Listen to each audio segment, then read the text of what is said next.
What makes us want to keep reading a scary story? It's suspense. What is it? How do authors create it? Are you concerned for the woman? Do you want to know what will happen to her? You are experiencing suspense.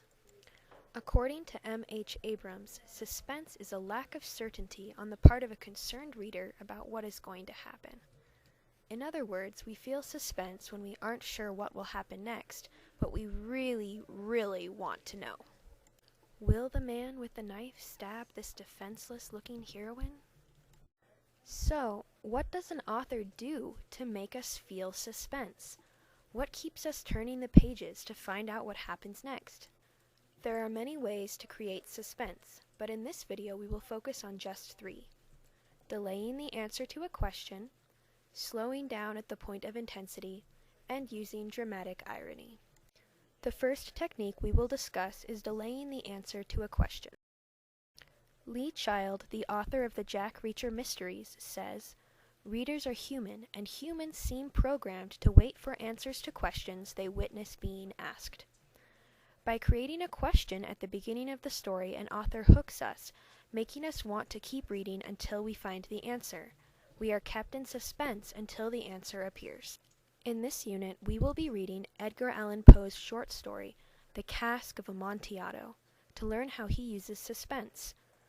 What question is Poe creating in the very first paragraph of the story? The 1,000 injuries of Fortunato I had borne as I best could, but when he ventured upon insult, I vowed revenge. You, who so well know the nature of my soul, will not suppose, however, that I gave utterance to a threat. At length I would be avenged. This was a point definitely settled, but the very definitiveness with which it was resolved precluded the idea of risk. I must not only punish, but punish with impunity. Do you want to know what happens next? Are you feeling suspense?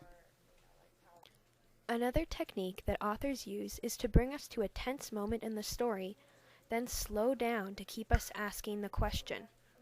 The closer we get to the answer, the slower they go. Let's use an example from the movie, The Fellowship of the Ring. Early on in the movie, Frodo and his friends meet a ring wraith for the first time. They jump into a ditch to hide, and the film slows down, drawing out the suspense. The ring wraith slowly gets off his horse and leans down over the bank. Will he see the hobbits?